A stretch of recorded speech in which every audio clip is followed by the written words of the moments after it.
Floor, and you know what I'm talking about here on my channel right now. Hi besties, welcome to my channel. I got a comment saying my content is boring and full of side talk. I respect every opinion, but I also believe not everyone connects with the same style. I replied, truth is always bitter and often seems like nonsense to people, and now I want to hear from you honestly. Do you feel my videos lose the main story, or do you enjoy the detail and commentary? Your feedback matters.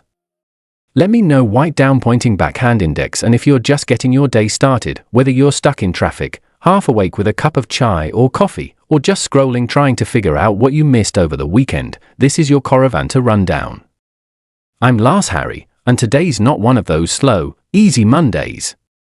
There's a lot sitting on the table right now, and most of it didn't just happen overnight. It built up, simmered, and honestly, kind of exploded by the time Friday rolled into the weekend. We've got major developments in the Justin Baldoni versus Blake Lively situation, real courtroom movement, not just online noise. And for once, it's not just headlines twisting things into something they are not. There are actual rulings, actual statements from a judge, and depending on how you look at it, both sides are already trying to claim victory. But the truth, as always, sits somewhere in the middle, and that's exactly where we're going to spend some time today. On top of that, we're going to get into something way heavier later on, something that goes far beyond celebrity drama. There are real-world consequences unfolding right now, with boots hitting the ground in the Middle East. And while a lot of people try to avoid talking about it on a Monday morning, it matters. Because while we're sitting here debating lawsuits and media narratives, there are families out there dealing with something much bigger, sending their sons and daughters into situations they didn't vote for, into conflicts most people don't fully understand. But first, let's get into what's dominating headlines right now, the Baldoni vs Lively case, and more importantly, what actually happened in court. Now, before we even get into the legal details, let me start with something small, but interesting.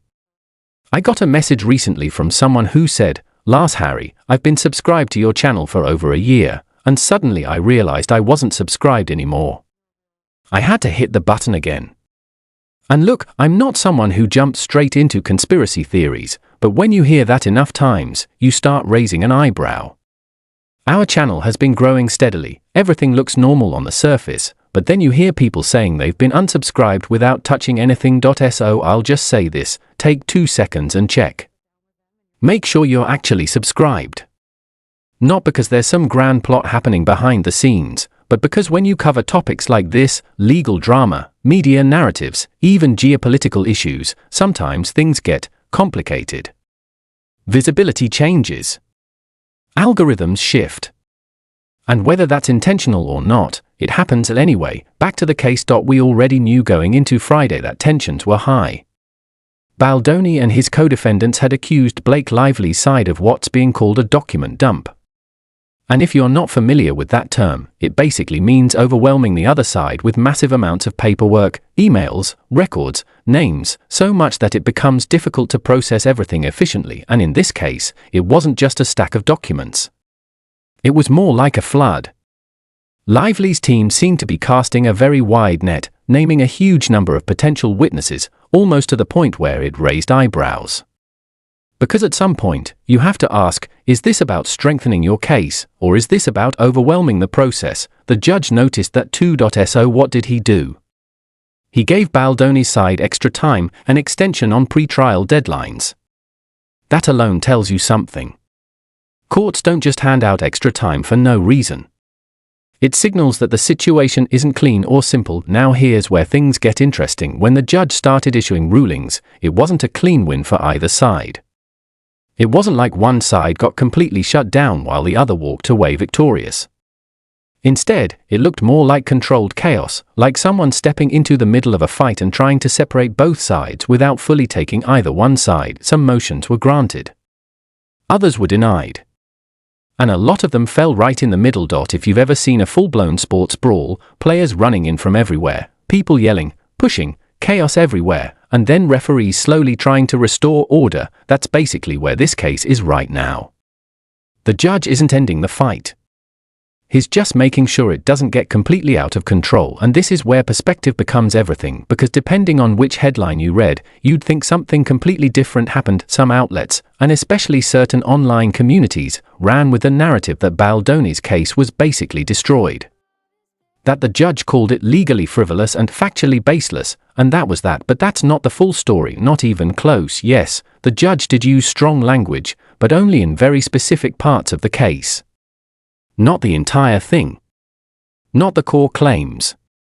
Just certain elements that didn't hold up the way they were presented. That distinction matters because what actually happened is much more nuanced. Blake Lively's team pushed for sanctions. In simple terms, they wanted the court to punish Baldoni's legal team financially, professionally, publicly. They argued that some of the claims made against Lively were weak, unnecessary, and possibly filed just to shape a media narrative. Now, the judge did partially agree with that. He identified certain claims that were, in his view, not strong enough. For example, some individuals included in accusations, like civil extortion, didn't have a clear connection to those claims. That's a problem legally. You can't just group people together without a solid basis. Same thing with interference claims. Some parties were included without a direct relationship to the contracts being discussed. So yes, those parts were criticized, but here's the key point people are missing. The judge didn't throw out the entire case. He didn't say everything was nonsense. In fact, one of the most important elements, defamation, was allowed to continue. And not just casually. The judge made it clear that arguing defamation through conspiracy isn't automatically unreasonable.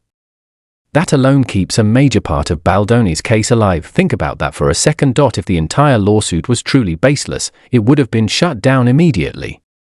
That didn't happen. Instead, what the judge basically said was, some of this shouldn't have been included, but the overall case isn't crazy. That's a big difference. Now let's talk about the punishment, because that's another area where headlines are misleading people. Blake Lively's team wanted serious consequences, legal fees covered, formal penalties, something that would hit hard. That didn't happen. Instead, what Baldoni's lawyers got was more like a warning. A formal reprimand. The legal version of watch yourself. No major fines. No severe penalties. Just a clear message, tighten things up moving forward, and the reason for that is actually important. The judge noted that even though mistakes were made, they didn't significantly burden the court system.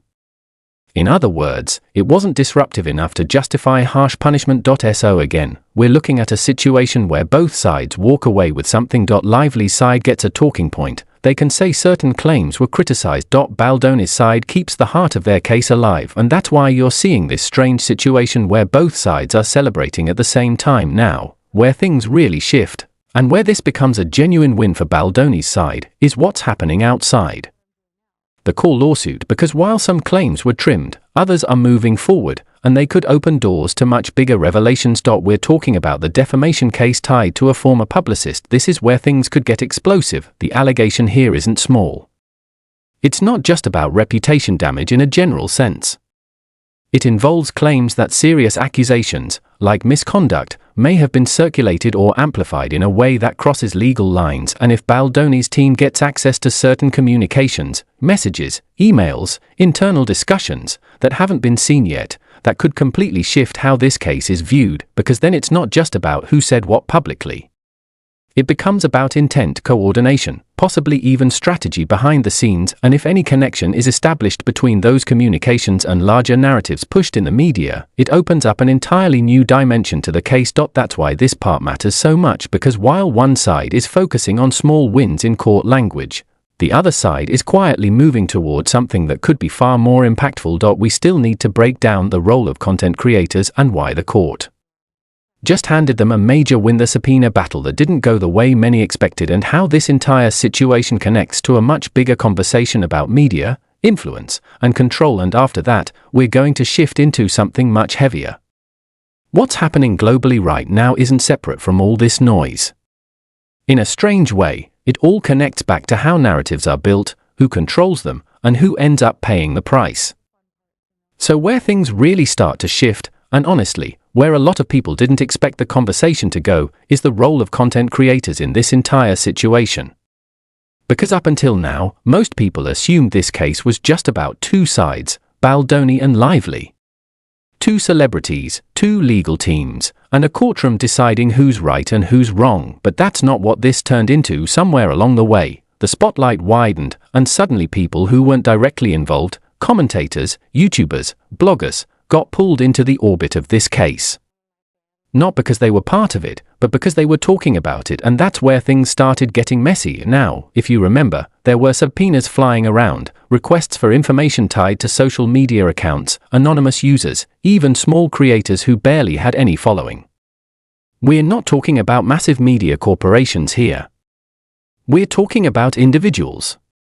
People sitting at home, sharing opinions, analyzing a case, doing what the internet has always allowed people to do, and Blake Lively's side, whether strategically or out of frustration, tried to dig into that space. The idea, at least from what it looked like, was to figure out whether there was some kind of coordinated effort, whether certain creators were being influenced, guided, or even quietly supported by Baldoni's legal team or PR side. On paper, maybe that sounds like a strategy. In reality, it didn't hold up because the judge stepped in and essentially said, enough, not dramatically.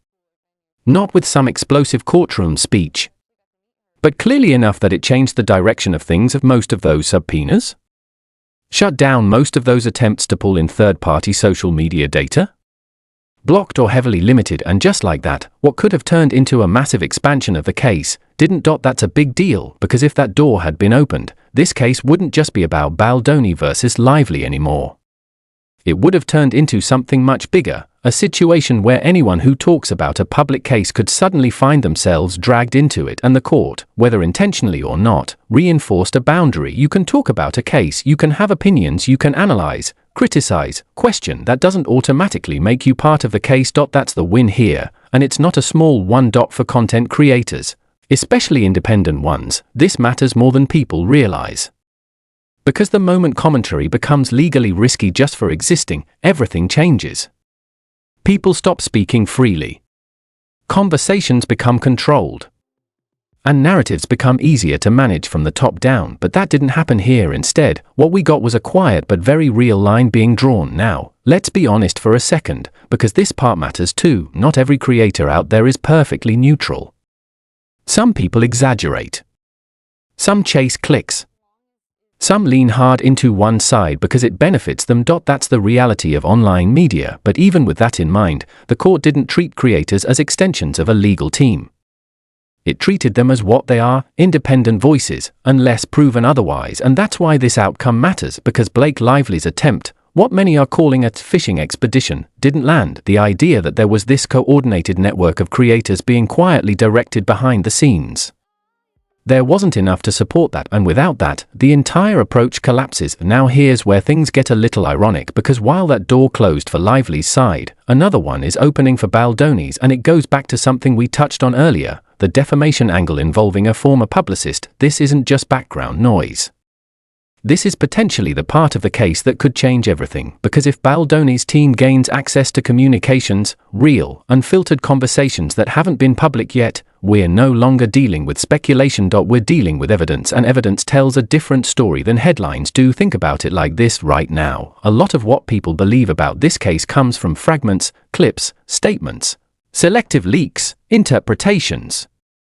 It's like trying to understand a full movie by watching random scenes out of order. But if those messages come out, if there are texts, emails, or discussions that show intent, coordination, or even just tone, it fills in the gaps. It shows what people were actually thinking, not just what they said publicly. And that's where things can flip, because if those messages suggest that narratives were shaped intentionally, or that certain claims were pushed without solid grounding, then suddenly, the entire perception of the case shifts. That's why this next phase matters so much, because it's not about who's louder anymore. It's about what's provable. And now, while all of this legal movement is happening, there's another layer to this story that's just as important, and that's public perception. Because whether people admit it or not, most opinions about this case weren't formed by reading court documents. They were formed by headlines, short clips, social media posts, and once people form an opinion, they tend to stick with it. That's why you see such a divide. On one side, you have people who are firmly convinced that Blake Lively was wronged,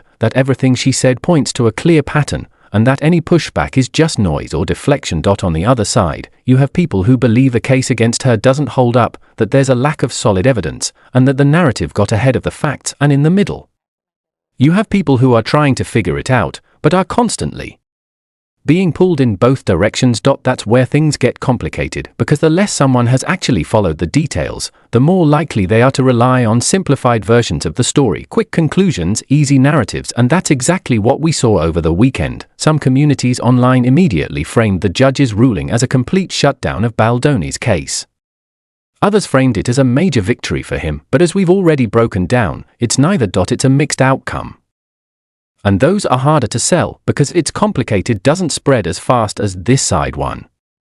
Now, while all of this is unfolding in the legal and media space, something much bigger is happening in the background, something that doesn't involve celebrities or courtrooms, but affects real people in a very direct way, and that's the global situation that's starting to escalate, because while headlines are busy debating lawsuits, there are actual developments happening that carry real consequences. We're talking about military movement. Troops being deployed. A shift from tension to action, and for a lot of people, it still doesn't feel real. It feels distant, like something happening somewhere else.